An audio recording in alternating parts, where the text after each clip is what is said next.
For the last 2 decades, there was an absolute truth in the world of military aviation, a rule that no adversary dared to challenge. If you found yourself in the same airspace as an F-22 Raptor, you weren't in a dogfight, you were in a graveyard. Since it achieved initial operating capability in 2005, the Raptor has been the undisputed alpha predator of the skies.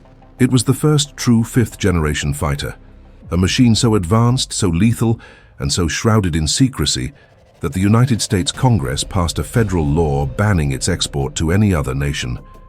Not even the closest allies could touch it. It was the silver bullet, the ultimate guarantee of American air dominance. It could cruise at supersonic speeds without afterburners, dance in the air with thrust vectoring nozzles, and remain as invisible to radar as a marble in the middle of the ocean. But as we stand here in 2026, the myth is shattering. The absolute certainty that the F-22 would rule for 40 years has evaporated. In the classified halls of the Pentagon, the tone has shifted from pride to a cold, hard realization: the king is dead. Not because an enemy shot it down, but because the very nature of war has evolved faster than the airframe could keep up. The Raptor is a masterpiece of 20th century engineering, trying to survive in a 21st century digital slaughterhouse.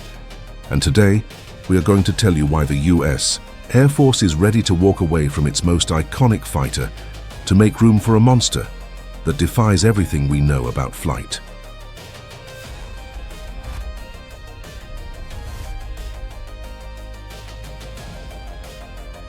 To understand the fall of the Raptor, you have to understand the environment it was born to dominate. The F-22 was a child of the late Cold War. It was designed to sprint into the heart of Soviet-occupied Europe, eviscerate their fighters, and come home for dinner. It was a phone booth fighter, built for high-intensity, short-range scraps. But the map of the world has changed. The threat isn't coming from the plains of Europe anymore. It's coming from the vast, unforgiving blue of the Indo-Pacific. This is what military strategists call the tyranny of distance. In a potential conflict over the Taiwan Strait or the South China Sea, the F-22 is effectively fighting with its legs cut off. Its combat radius is roughly 600 miles. In the Pacific, 600 miles is a death sentence. To get a Raptor into the fight from a base like Guam or Okinawa, it needs to be fed constantly by massive, slow, and highly visible aerial tankers. And our adversaries aren't stupid. China's PL-15 and PL-17 missiles aren't designed to hit the invisible Raptor. They are designed to kill the tankers. Once the gas station in the sky is gone, the world's most advanced stealth fighter becomes a $70 million glider destined for the bottom of the ocean. The F-22 is a world-class sprinter being asked to run an ultra-marathon, and it's losing the race. But the range isn't the only fatal flaw. The Raptor is also suffering from digital fossilization. When the F-22 was designed, the 486 processor was high-tech. Its computer architecture is hardware-defined, meaning that every time you want to give it a new weapon or a new sensor, you have to physically rip the jet apart and rewire it. It's an analog mind in a digital war. Compare that to the F-35, which is essentially a flying supercomputer that receives software updates like a Tesla. The Air Force realized that trying to drag the F-22 into the 2030s was like trying to install the latest AI software on a 1995 desktop. It's expensive, it's slow, and eventually the hardware just gives up. While the US was struggling to keep the Raptor relevant, the rest of the world caught up. Stealth is no longer a magic cloak, it's a math equation. Modern Russian and Chinese integrated air defense systems now use low-frequency VHF radars that can spot a stealth fighter's silhouette from hundreds of miles away. The F-22's vertical tail fins, the very things that give it its aggressive, iconic look, are like massive reflectors for these new radar waves. In the electromagnetic spectrum of modern warfare, having a tail is like wearing a neon sign in a dark alley. The US Air Force had 2 choices: spend $50 billion on a life support system for a legacy platform, or take that money and build the successor. They chose the latter. They chose the NGAD, Next Generation Air Dominance. For years, the NGAD was nothing more than a ghost in the budget, a black project whispered about in the deserts of Nevada. But now, the veil is lifting. The prototypes have flown. The tests are complete. And what they've built isn't just a better F-22. It's a paradigm shift in how humanity conducts violence from the air. We are moving away from the era of man and machine and entering the era of the system. The NGAD isn't just an airplane, it's a node in a lethal autonomous network. It's faster, it's truly invisible across all frequencies, and most importantly, it's designed to kill without a pilot ever having to break a sweat. The F-22 was the ultimate weapon of the past. The NGAD is the architect of a terrifying future, and the first thing it's going to kill is the very idea of the fighter pilot. What the US Air Force is currently testing in the restricted airspaces of the Mojave Desert isn't just a flight of fancy. It is a total departure from the physics of aerial combat, as we've known it for the last 50 years. The program is officially called NGAD, Next Generation Air Dominance. But don't let the dry military acronym fool you. This is the endgame. If you look at the leaked concepts and official renders, the first thing you notice, or rather, the thing you don't notice, is the tail. The NGAD has no vertical stabilizers. Those iconic fins that have defined jet fighters since the dawn of the supersonic age are gone. In the world of stealth, a tail is a liability. While the F-22 and F-35 are masters of hiding from high-frequency fire control radars, they still glow on low-frequency search radars because of those vertical surfaces. By removing the tail, the NGAD achieves what engineers call broadband stealth. It becomes a flying wing, a smooth, seamless shadow that is virtually invisible across the entire electromagnetic spectrum. It doesn't just hide from the enemy's lock-on, it disappears from their entire search grid. It is a black hole in the sky, capable of penetrating the most advanced anti-access area denial bubbles in the world, without ever tripping a single alarm. But flying a tailless jet at Mach 2 is a nightmare of instability. No human hand is fast enough to keep it level. The machine flies itself through a series of lightning-fast micro-adjustments made by an AI-driven flight control system. The pilot isn't flying the plane, the pilot is simply telling the AI where the enemy needs to die. But stealth is just the skin. The heart of this beast is even more revolutionary. The F-22 was a gas guzzler. Its engines were designed for raw power, not endurance. The NGAD solves this with the holy grail of propulsion, the adaptive cycle engine. Imagine an engine that can physically reconfigure its internal geometry mid-flight. When the pilot needs a burst of supersonic speed to intercept a target, the engine acts like a pure turbojet, delivering violent raw thrust. But when it's time to loiter over a battlefield for 6 hours or fly 3,000 miles across the Pacific, the engine shifts its airflow, transforming into a high-efficiency turbofan. It gives the NGAD the long legs the Raptor never had.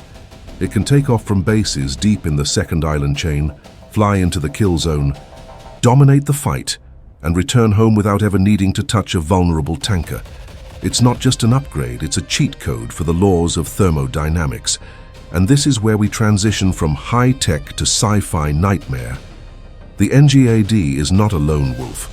The concept of the solitary hero in the cockpit is a 20th century relic. The NGAD is the quarterback of a lethal autonomous swarm. It enters the fight accompanied by its loyal wingmen, officially known as Collaborative Combat Aircraft, or CCAs. These aren't just remote-controlled drones. They are highly intelligent, autonomous combat jets in their own right. They fly in formation, they share data, and they obey the pilot's intent, not his manual input.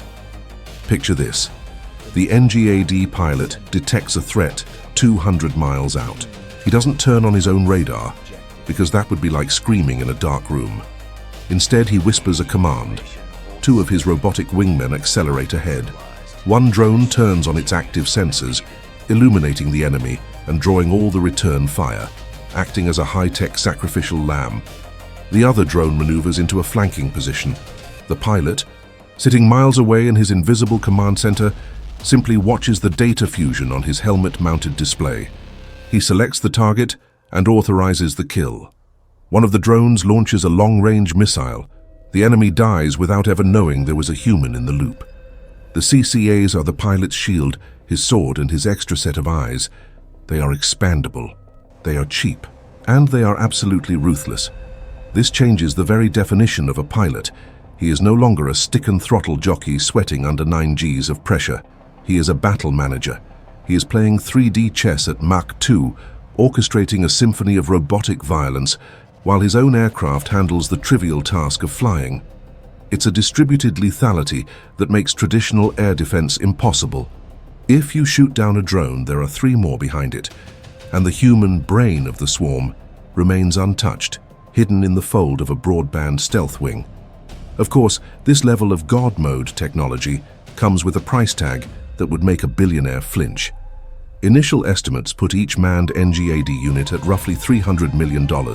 That's 3 times the price of an F-35. It is, quite possibly, the most expensive object ever built for the purpose of destruction.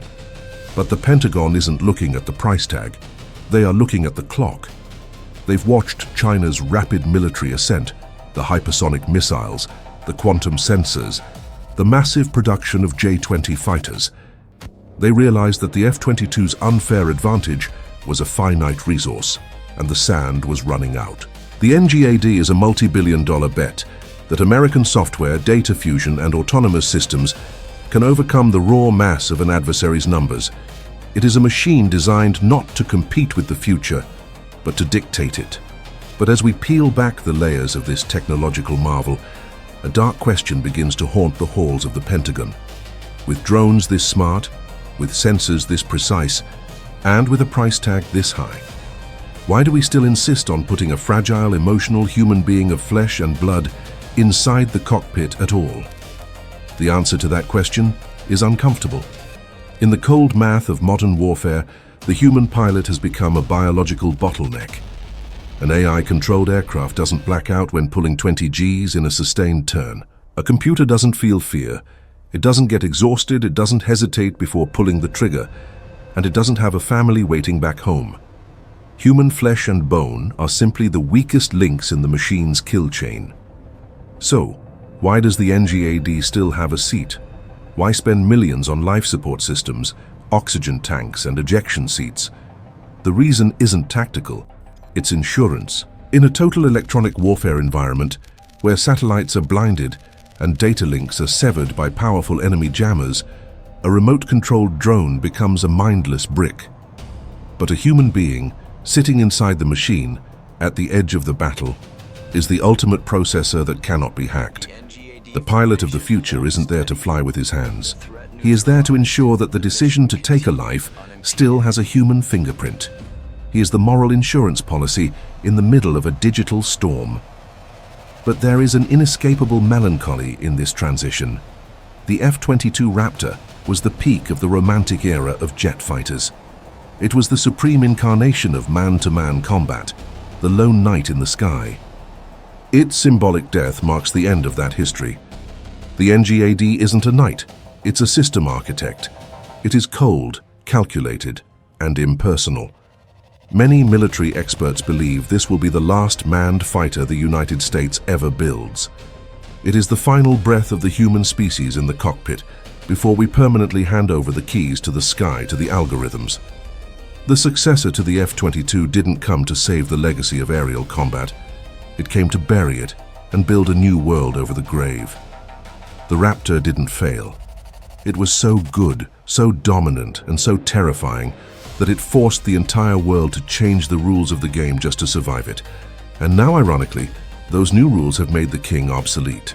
The F-22 goes to the museum not as a broken relic, but as a legend that was a victim of its own success. It dies a hero so that the faceless monster of the NGAD can be born. War has changed. Speed is no longer measured in Mach, but in terabytes processed per second. Stealth is no longer about hiding. It's about vanishing from reality itself. And the future of air superiority no longer belongs to those with the best pilots, but to those with the most ruthless autonomous systems. The era of the ace is over.